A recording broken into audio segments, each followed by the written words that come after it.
अस्सलाम वालेकुम। तो आज की हम वीडियो में एक नया हायर का 2 टन का एसी इंस्टॉल करेंगे। तो सबसे पहले हम अपने टूल्स देख लेते हैं कि हमारे पास कौन-कौन से टूल्स होने चाहिए। हमें एक एसी इंस्टॉल करने के लिए कौन-कौन से टूल रिक्वायर होते हैं। तो ये आप स्क्रीन पे देख सकते हैं, ये टूल्स आपके पास होने चाहिए जब आप किसी भी जगह एसी इंस्टॉल करने जाते हैं या आपने एसी इंस्टॉल करना हो। तो ये बेसिक्स टूल हैं जिनके बारे में आपको इल्म होना चाहिए और आपके पास मौजूद होने चाहिए। अब बात करते हैं हायर का 2 टन का एसी है T3 सीरीज़ का। ठीक है, ये T3 pro inverter air conditioner है। तो आज हम इसको इंस्टॉल करेंगे और स्टेप बाय स्टेप देखेंगे कि हम इसको किस। ये हायर कंपनी की T3 सीरीज़ का प्रो इन्वर्टर एयर कंडीशनर है। तो आज हम इसको इंस्टॉल करेंगे इसी जगह पे। तो आप मेरे साथ जुड़े रहें, ठीक है। मैं एक डेडिकेटेड वीडियो भी बनाने वाला हूँ T3 सीरीज़ के ऊपर, जो कि T1 T2 और T3 मुख्तलिफ कंप्रेसर सीरीज़ हैं एयर कंडीशनर की, उसके ऊपर। तो आज हम यहाँ पे इसको इंस्टॉल करने वाले हैं इस जगह सामने दीवार के ऊपर। तो आप मेरे साथ जुड़े रहें। तो सबसे पहले हम एयर कंडीशनर को अनबॉक्स कर लेते हैं। ये हमारा इंडोर है। सबसे पहले मैं इसको खोल लेता हूँ और इसमें आप देख सकते हैं कि हमें कौन-कौन सी चीज़ें कंपनी की तरफ से मिलती हैं। तो एक तो इसके अंदर हमारा इंडोर है, जो काफ़ी अच्छी पैकेजिंग के अंदर है। और दूसरे नंबर पे हमें ये एक लीड मिलती है पूरी, जो इंडोर टू आउटडोर लगेगी। फिर उसके बाद हमारा रिमोट और इसके साथ सेल भी मौजूद हैं। तो हम ये कवर इसके रिमूव कर लेते हैं दोनों साइडों से और इसको हम सेटअप करते हैं, तैयार करते हैं इंस्टॉलेशन के लिए। तो इस तरीके से कुछ हम इसके रैपर वगैरह उतार देते हैं और काफ़ी प्यारी लुक है, काफ़ी प्यारा डिज़ाइन है, क्योंकि ये एक न्यू टेक्नोलॉजी है और बिल्कुल ब्रांड न्यू डिज़ाइन है इस वक्त की बेहतरीन टेक्नोलॉजी T3 के साथ। तो ये इसकी कुछ फ्रंट साइड हम देख लेते हैं, कुछ इस तरीके से है, काफ़ी खूबसूरत है। तो अब हम इसकी कुछ स्पेसिफिकेशन पढ़ते हैं। ये T3 सीरीज़ का एयर कंडीशनर है। तो इसके ऊपर सप्लाई आपकी 220 वोल्ट और उसके बाद ये कूलिंग कैपेसिटी, ठीक है, लिखी हुई है आपकी कूलिंग कैपेसिटी 24,000 BTU है। तो अब हम इसको इंस्टॉल करते हैं। तो सबसे पहले हम जो माउंटिंग प्लेट है और जो इसके डिस्चार्ज सक्शन लाइन है इंडोर की, ठीक है, हम उसकी पैमाइश कर लेते हैं। तो सबसे पहले अगर आपने होल लगाकर सुराख बनाकर उसको लगाना है तो आप इसकी ये पैमाइश ले सकते हैं। सेंटर से प्लेट तक आपने सबसे पहले पैमाइश करनी है कि कितने इंच आपकी पैमाइश आती है। आप उसको मेजर कर लें, ठीक है, इस साइड को। ठीक है, आपकी कितनी आनी चाहिए, मेरे पास ये आई है 5 इंच, ठीक है। और फिर हम इसको नीचे नीचे वाली साइड से देखेंगे कि नीचे वाली साइड से हमें कितनी जो स्पेस है वो मिलती है। मेरे ये इंची टेप के ऊपर थोड़े से जो फिगर्स हैं वो अनस्टेबल हैं, ठीक है, नज़र नहीं आ रहे। तो यहाँ पे मेरा 5 इंच बना है और नीचे की तरफ पे मेरा तकरीबन 1.5 इंच के करीब बना है। तो इस तरीके से हम इसकी पैमाइश कर लेंगे ताकि हमारे जो हमने जो सुराख लगाना है, जो हमने होल निकालना है दीवार के अंदर, तो वो हमारा इजीली और अपनी जगह पे सही तरह से बन सके। तो दीवार की में जो हमने सुराख निकालना है उसकी पैमाइश हो चुकी है। अब हम आउटडोर को अनबॉक्स कर लेते हैं और देखते हैं कि इसके अंदर हमें कैसा लुक देखने को मिलता है। तो सबसे पहले हम इसके जो बॉक्स है उसको निकाल देते हैं। तो उसके बाद हम इसके जो रैपर वगैरह हैं उसको बिल्कुल रिमूव कर देते हैं। तो ये हमारा T3 सीरीज़ का एक इन्वर्टर एयर कंडीशनर है। आप फ्रंट साइड पे देखें, इसके ऊपर बड़ा करके मेंशन किया गया है T3, और ये साइड इसकी, ठीक है, नेम प्लेट है, इसके ऊपर मुख्तलिफ़ चीज़ें लिखी हुई हैं। तो आप इसको रोक के पढ़ भी सकते हैं, मुकम्मल इन्फॉर्मेशन ले सकते हैं कि क्या क्या चीज़ें हैं। तो देखने में काफ़ी कूल लग रहा है और काफ़ी बेहतर है। अब हम इसकी माउंटिंग प्लेट जो है जिसके ऊपर हमने इंडोर को हैंग करना है उसके लिए सुराख निकालते हैं और फिर हम अपनी माउंटिंग प्लेट को यहाँ पर सेट कर लेते हैं ताकि हम इसके ऊपर अपने इंडोर को हैंग कर सकें। तो हमें साथ लेवल भी चेक कर रहे हैं क्योंकि हमें इसका लेवल बहुत ध्यान से रखना है ताकि हमारा जो वाटर ड्रेन है वो बेहतरीन तरीके से हो सके। अब हम इसके पैमाइश करते हैं कि हमने जो उसका होल निकालना है दीवार के अंदर वो किस जगह होना चाहिए। पहले मैंने आपको बताया था कि आपने पैमाइश करनी है। हमारा 5 इंच आया था प्लेट की साइड पे और जो नीचे की साइड थी वो हमारा 1.5 इंच था। तो मैं ये आप लोगों के सीखने के लिए ये निशान वगैरह लगा रहा हूँ, ठीक है, जिससे आप बेहतरीन तरीके से सीख सकते हैं, समझ सकते हैं। तो इस तरीके से हम इसकी पैमाइश करते हैं।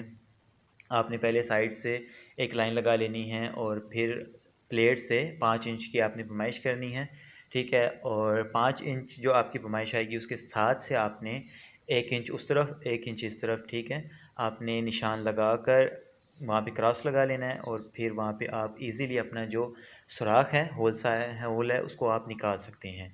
तो ये मैं आपके लिए कर रहा हूँ क्योंकि मैं ख़ुद अपने लिए अब निशान वगैरह नहीं लगाता, ठीक है। तो ये आप लोगों को सिखाने के लिए मैंने ये निशान लगाया, जिससे आप ये चीज़ देख सकते हैं और अच्छे तरीके से समझ सकते हैं कि आपने अगर दीवार के अंदर सुराख निकालना है, होल निकालना है, तो उसका क्या तरीक़ेकार है। तो अब हम ये होल निकाल रहे हैं, ठीक है। ये हमारे पास ड्रिल है, काफ़ी बड़ी ड्रिल है हमारे पास, ठीक है। तो तकरीबन ये हमारा होल निकल चुका है, आप देख सकते हैं काफ़ी बेहतर है और साफ़ और क्लीन है। अब हम अपने जो इंडोर है उसकी थोड़ी सी सेटिंग कर लेते हैं, हमें वायर लगानी है इसके अंदर, ठीक है। तो वायर की सेटिंग कर लेते हैं, देखते हैं कि कौन सी वायर कहाँ लगेगी। इसके अंदर 3 वायर्स हैं, ठीक है। ब्लैक है, वाइट है और उसके साथ रेड है, फिर अर्थिंग की एक वायर भी साथ शामिल है। तो मैं यहाँ पे जो ब्लैक है उसको न्यूट्रल के तौर पे इस्तेमाल कर रहा हूँ, वाइट को हम दे रहे हैं 2 नंबर पे और जो हमारी रेड वायर है उसको हम दे रहे हैं जो आउटडोर के साथ कम्युनिकेशन होगी कंप्रेसर की, ठीक है, रेड को हम उसकी जगह पे लगा रहे हैं। तो आप भी अपने हिसाब से आपके कलर कोडिंग चेंज हो सकती है, अगर इस तरह है तो आप आपकी जैसे मर्ज़ी है आप लगा सकते हैं। बस आपने ये चीज़ का ख़्याल रखना है कि जो आपकी कम्युनिकेशन की वायर है, चाहे आप उसको वाइट रखें, चाहे आप उसको रेड रखें, लेकिन आपने इंडोर पे जहाँ जिस पॉइंट के ऊपर जो कम्युनिकेशन वायर लगाई है, आपने ख़्याल रखना है कि आउटडोर के ऊपर भी उसी पॉइंट पे आपने कम्युनिकेशन की वायर लगानी है। हमारी वायरिंग कंप्लीट हो गई है इंडोर की, अब हम इसको हैंग कर रहे हैं, ठीक है, माउंटिंग प्लेट के ऊपर और ये बेहतरीन तरीके से हैंग हो चुका है। अब हम आउटडोर की साइड पे चलते हैं और सबसे पहले हम इस जो पाइपिंग है, ठीक है, उसके साथ जो इसकी तार है, पावर केबल है, हम उसको, ठीक है, टेप कर लेते हैं अच्छे तरीके से, इंसुलेटेड हम कर लेते हैं ताकि ये देखने में काफ़ी अच्छी लगे और बेहतर तरीके से पाइप की हिफाजत की जा सके। अब जैसे हमने इंडोर की वायरिंग की थी उसी तरह हम अब आउटडोर की भी वायरिंग कर लेते हैं। तो सबसे पहले हम यहाँ पे लगाते हैं उसी उसी सीक्वेंस से हमने जो वायर्स हैं वो लगानी है जिस तरह हमने इंडोर में लगाई हैं। हमने सीक्वेंस चेंज नहीं करना, अगर हम सीक्वेंस चेंज करेंगे तो हमारा कम्युनिकेशन एरर भी आ सकता है और उससे ज़्यादा भी हमारा जो डैमेज है या नुकसान है वो हो सकता है। तो इसलिए हमने एक ही सीक्वेंस में तारें जो हैं, केबल्स जो हैं वो लगानी है। तो यहाँ भी मैं जो रेड वायर है उसको मैं कम्युनिकेशन के ऊपर ही लगा रहा हूँ, कंप्रेसर की जो कम्युनिकेशन है इंडोर आउटडोर के साथ, ठीक है। और बाकी दोनों वायर्स को मैं वहीं लगा रहा हूँ जहाँ मैंने इंडोर की लगाया है। तो आपने इस चीज़ का काफ़ी ख्याल रखना है क्योंकि हम इसकी वजह से किसी भी नुकसान से बच सकते हैं। तो आपने ये सीक्वेंस कायम रखना है, ठीक है। उसके बाद आप इसको अच्छे तरीके से टाइट कर दें और यहाँ पे आप इसका कवर लगा दें। ये आपका काम कंप्लीट हो चुका है, यहाँ तक आपकी जो वायर है इंडोर टू आउटडोर कम्युनिकेशन की वो हो चुकी है। अब हम पाइपिंग देख लेते हैं, ठीक है। सबसे पहले हम जो डिस्चार्ज लाइन है उसको कनेक्ट करते हैं अच्छे तरीके से बेंड करके। उसके बाद जो है हमारी सक्शन की जो हमारी लाइन है हम उसको कनेक्ट करते हैं अच्छे तरीके से। और आपने ये ध्यान रखना है कि आपकी ईज़ी हो जाए, आपकी सक्शन डिस्चार्ज ईज़िली कनेक्ट हो जाए, ठीक है। तो उसके बाद मैं आपको एक बात ये बता दूं कि जब भी मैं इस तरह कनेक्शन करता हूँ इंडोर टू आउटडोर, मैं सबसे पहले जो है वैक्यूम करता हूँ। तो आपने भी वैक्यूम लाजमी करना है जो आपके इंडोर साइड पे और जो आपकी लाइन है इसके अंदर जो मॉइस्चर वगैरह है वो निकल जाता है, जो आपकी एयर है वो अच्छे तरीके से वैक्यूम हो जाती है, जिससे आपकी जो एसी की लाइफ है वो बढ़ जाती है, कूलिंग एफिशिएंसी बढ़ जाती है। तो आपने इस चीज़ को ज़रूर कंसीडर करना है, आपने इस चीज़ का ख्याल रखना है कि आपने वैक्यूम ज़रूर इस्तेमाल करना है। और भी आपका जो कस्टमर है वो भी आपसे मुतमईन होता है और ये एक अच्छी चीज़ है अगर आप ये स्टार्ट करते हैं अपनी जर्नी के अंदर। तो हमारा अभी हो रहा है, ठीक है, सिस्टम वैक्यूम हो रहा है, उसके बाद हम इसकी गैस रिलीज़ करेंगे, ठीक है, और फिर इसको पावर देके हम ऑन करेंगे।